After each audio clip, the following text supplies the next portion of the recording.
This week on the Shooting Straight Wrestling Podcast, Barrett is out, Cesaro is back, and NXT takes over Raw. This and more when we come back. But to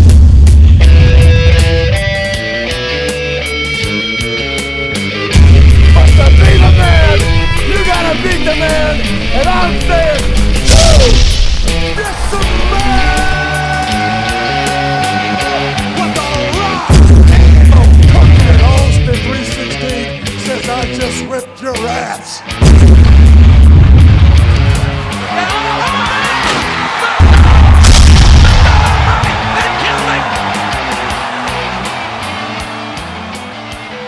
Hey, welcome back. I'm Brian Brown. Red Scorpion, Mike Martinez. We got a lot to jump into this week, man. What is it, the Raw after... Raw after WrestleMania, Yeah. April 4th. Great WrestleMania Raw, definitely. Yeah, a lot of returns, a lot of call-ups. You want to just jump right into it? Jump right into it, absolutely. All right. We'll come back with the Raw report.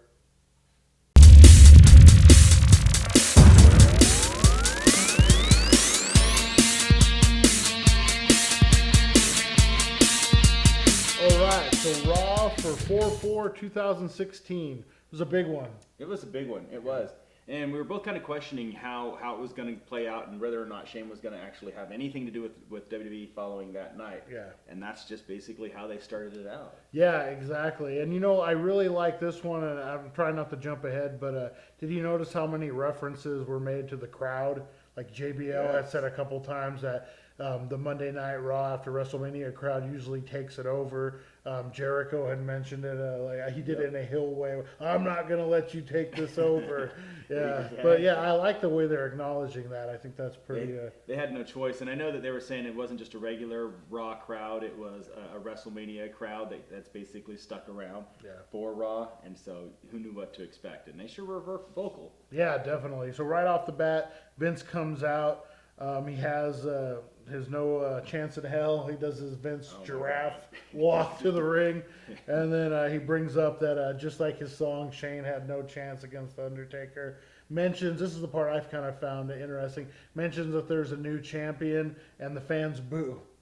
Yeah. And they kept going with that same, that he overtook the authority, like it was like a little man versus the corporation thing. But I don't think anyone's buying that storyline other than the WWE. I think it's time to move on from it. It is, and I think they're setting it up well. We'll get to it though as we move along.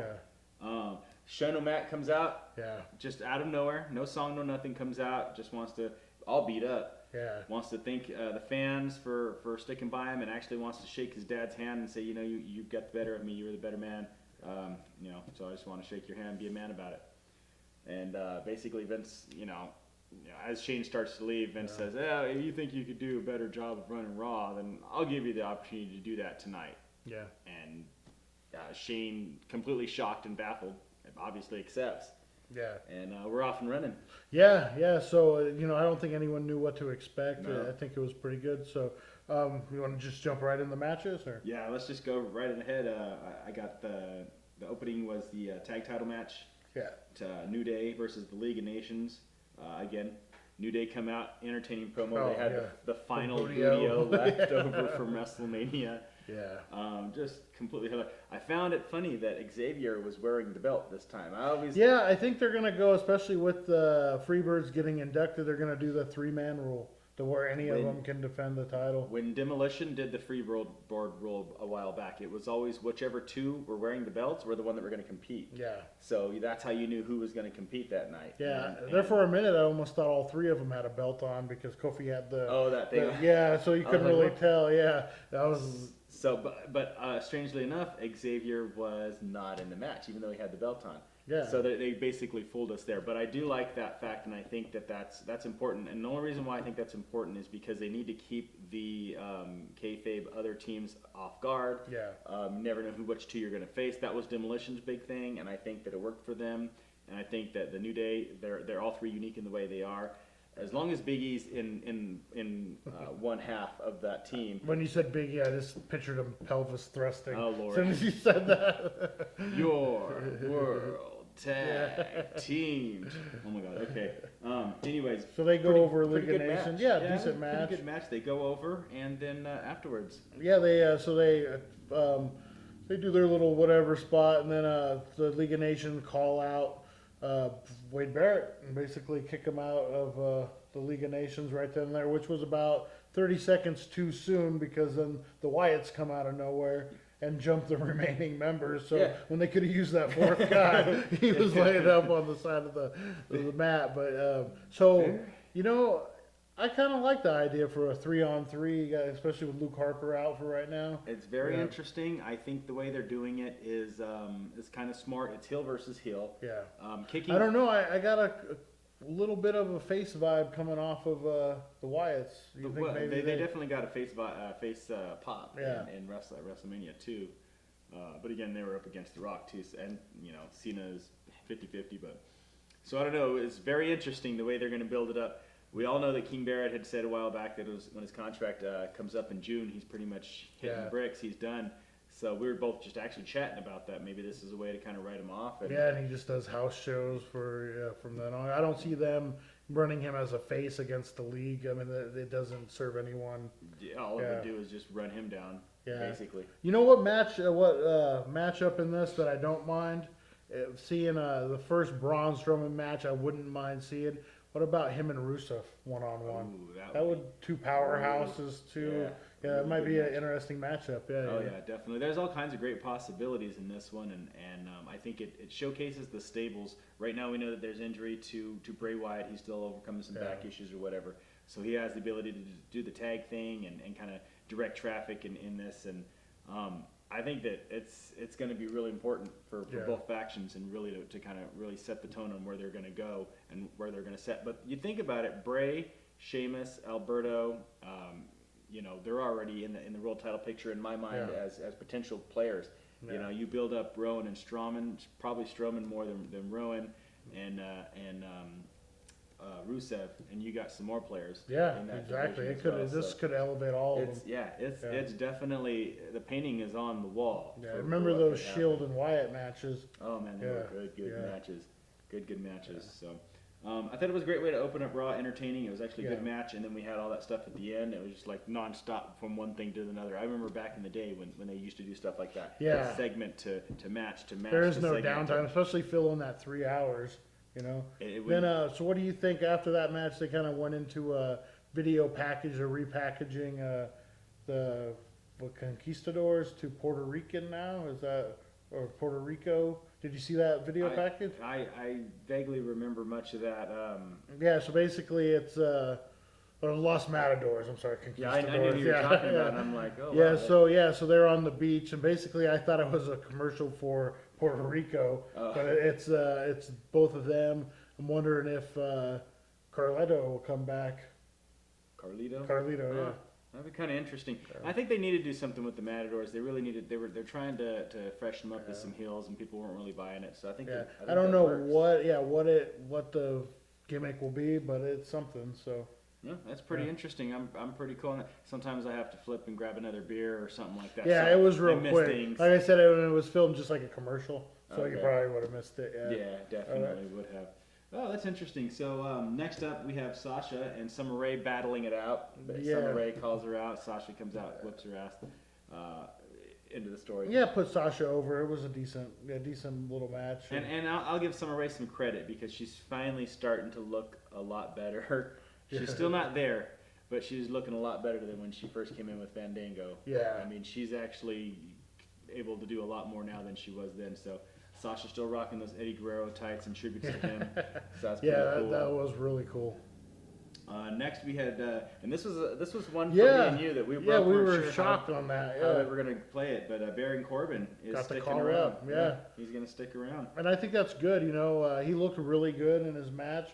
Dolph Ziggler, amazing. I mean, they gave him Dolph, so I mean, it was. And you know what? Dolph's a bumping machine. That's perfect for him. So what do you think? You think, for those of you who probably haven't seen Rebooked, I don't even know if that one's up yet.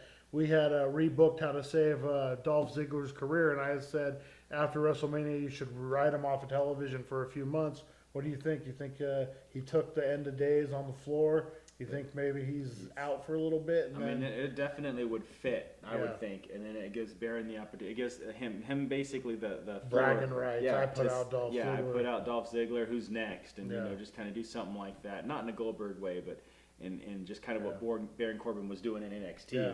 You know, and it would work. It would work for Dolph because, like we said in Rebooked, that he would be able to have that time off television for people to kind of forget about everything that's going on. Yeah. And then he comes back ahead of fire later on, but. Digging it. I'm really digging it. I really wasn't sure that Baron was going to stick around, and if he did, I wasn't sure how he was going to play out. But man, after watching that match with Dolph, I'm so excited. And you know what? He's born and bred for Vince McMahon at WWE. His size, I didn't realize what big. Like against Austin Aries, he just looked huge. But then against Dolph, he's still a big guy. He was an Arizona Cardinal offensive lineman. Yeah.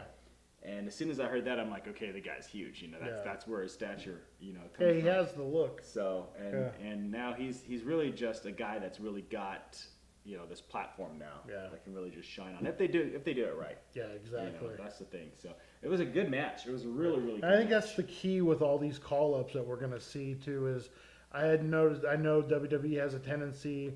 We'll say about June, all of a sudden to get worried with the direction things are going and just pull the plug on all the new stuff, and then they become jobbers, they become this, and then maybe elevate them a year for. Look what they did with Kalisto. They called them up last year. They had that dormant period, and then all of a sudden they're pushing Kalisto again. I'd just like to see if they can stick with the direction that they're headed in. I think good things. They just got to have the patience to see their plants bloom, so to speak. Yeah. And obviously they have so many people, so many ducks are in a row. So I mean, you can't elevate everybody at the same time, but you can do it, sporadically, and you can bring a guy up, and then maybe he falls, and then you can go to the next guy, and then this guy can come back, and just kind of keep it going, and that gives us so much time, a year or 2 years or whatever, just all this different stuff if they just do it right. Yeah. So then that goes into, speaking of NXT, that's the Apollo Creed. I'm sorry, Apollo Crews. Creed. It's Apollo Crews, yeah. Oh, okay, I'm sorry. Apollo Creed is Rocky. What am I thinking? Yeah. And which is kind of his thing. Yeah. And Tyler Breeze. So now, is this a call-up, or is this just... This is one of those questionable ones that, I think... Because I didn't think he was ready, to be honest. I didn't think so either. He's been an indie guy for a long time. A lot of people know him. I've heard of him before he got to NXT, too. But I was really hoping he'd spend some more time down there. He looked good. He's a monster. And I just don't know if maybe they're replacing Titus O'Neil with him in that spot that they wanted Titus O'Neil to be in after all the drama with the suspension. I think he's definitely a better performer, and he has a better look than Titus O'Neil. I've never been big on the Titus O'Neil look. I don't know, the whole it's just primetime players is best suited for him. I don't see him as a solo type of guy. Me neither. Now Apollo Crews kind of reminds me a little bit of Bobby Lashley. Yeah. So that type, and that WWE was huge on Bobby Lashley. Yeah. So I mean that could possibly where we're gonna go. It just could be a one night only thing. Yeah, we'll see in the upcoming weeks what happens. Maybe Tyler jets back down to NXT and says, "Hey, you pissed me off, you embarrassed me. I'm on the main roster." He could use a little rejuvenation. Tyler, they didn't handle his come up. He's in the doghouse from what I hear. He asked to leave early from a show one time, and they basically have been giving him shit ever since. Yeah. So whatever. Next, I thought was the most entertaining segment. Well, I wouldn't say most entertaining, but it was pretty good. That's Roman Reigns come out to big boos. And then say, look, I'm not a bad guy, but I'm not a good guy. I'm the guy. Exactly. Yeah. So basically, we're seeing a little bit of that start. If he can loosen up a little bit, because to me, he still seems very actor-ish. Like he's just saying lines that someone has fed him. It isn't him, being him. It's, when it's him, he gets kind of ghetto, and I think, and that's no offense to anybody. That's how I grew up too. So no offense to anyone in the ghetto. No, I wear my hat sideways. We're pro ghetto here. When I shop at Kmart, my hat's on sideways, just like anyone else from the ghetto. But anyways, bottom line is that he is definitely he's got that silver lining for that heel turn coming up. I just feel it. It's finally, we've been begging for it. It's finally starting, and I really enjoyed it. I thought that him just kind of like whoever wants me. Yeah, now like it's more of he's there now. They're gonna run with it. It's after WrestleMania season, so the pressure isn't on as it was to keep the ratings going. Exactly. So I think the next few months, his title run, I think he can develop what he needs to develop. And like I've been saying for a long time, I love the fact that 3 guys came out. They're all contenders, Yep. and I think if they keep that going, hey, Four guys. Four guys? It was Zayn, AJ, Kevin Owens, and Y2J. Yeah. Okay. Yeah. Oh, and then they had a 4-way match. Okay. Yeah. So you had 4 guys who, any of which could compete for the title today, and I think if they can just keep that idea in everyone's head, yeah, you have a whole roster of people that can face Roman Reigns. And exactly, and we were talking about Sami Zayn, maybe he's not ready or whatever yet. Yeah. But what I like about that is just the fact that They planted a seed. Anybody can have it. Eventually, Sami Zayn's going to be there. There's no doubt about it.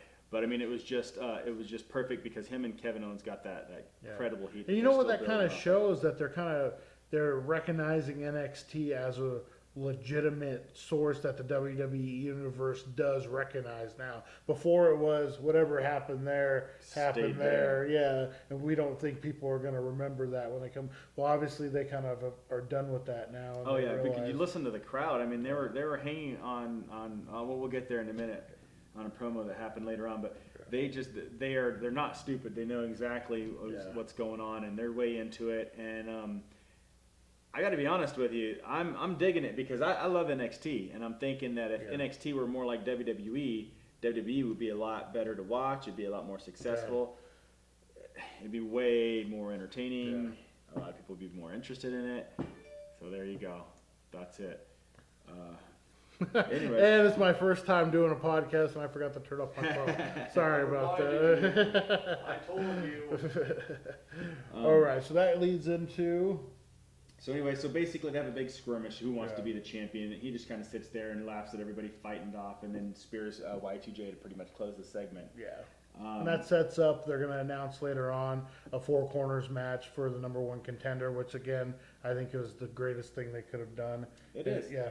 Especially right after the night. That way it gives people the opportunity. And it's booked as AJ Styles, Sami Zayn, Kevin Owens, and Y2J. Yeah. And I say that it's booked like that because it does change.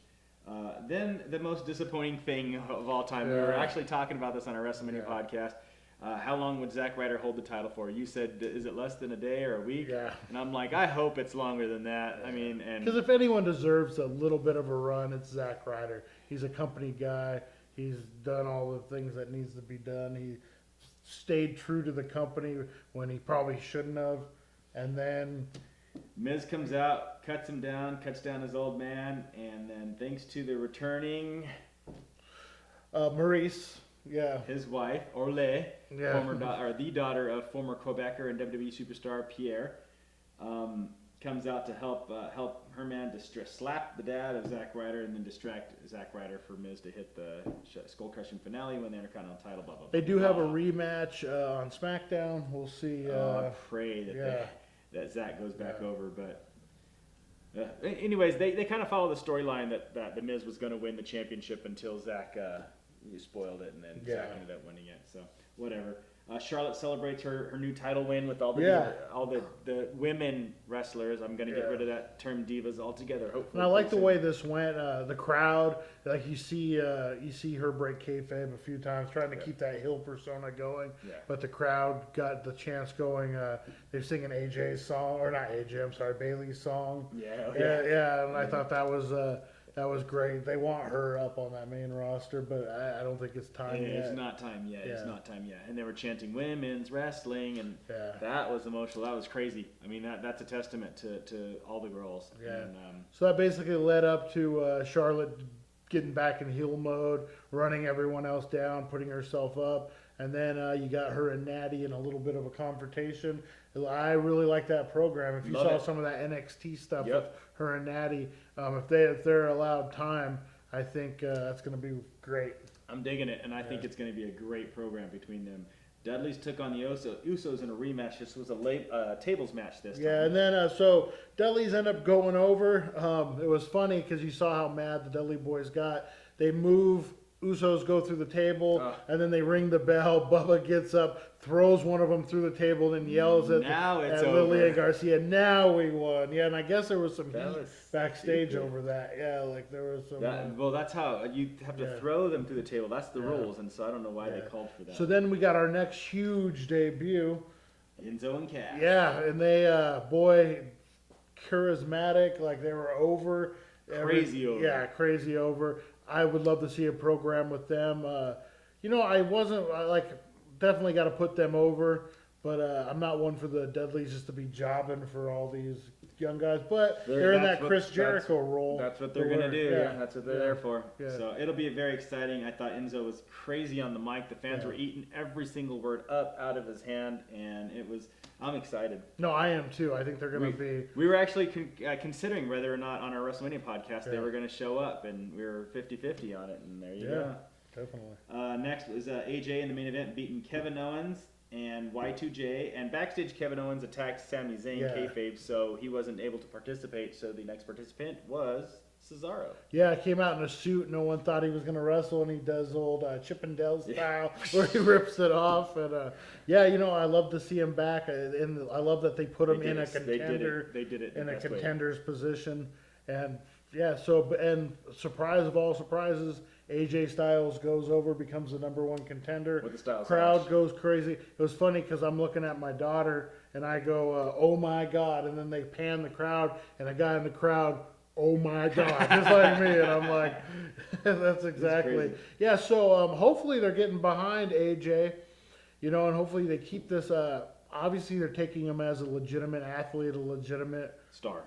Yeah, definitely. Definitely excited to see Cesaro and AJ kind of go at it there for a minute. I am excited to see that one. And if anyone has had their first match with Roman Reigns, I think AJ Styles could, not that Roman Reigns really needs it, but he kind of does his limited wrestling skills. I think AJ could carry and put on a really good match. They worked a little bit in Royal Rumble this year, and I saw that AJ really did some things for him. I think that would be. I think by putting him with veterans that have a huge move set, I think because then you could have AJ maybe playing heel a little bit, just dominate. Roman Reigns comes back, he does his 5 moves, boom, kind of the old Hulk Hogan style. Kevin Nash. Yeah. So that's Raw. That was Raw for this week.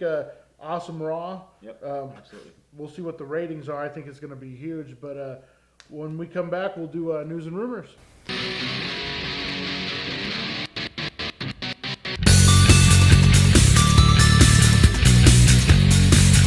Hey, we're back with news and rumors, and we don't got a whole bunch, but enough to fill the segment. Fill the quota. All right, you want to start? All I got is I just want to let everyone know that Sami Zayn's injury is complete kayfabe. He's not really hurt again. Don't worry, he'll be back. Everything's good. It was just part of the storyline to bring Cesaro in. Which I thought was great.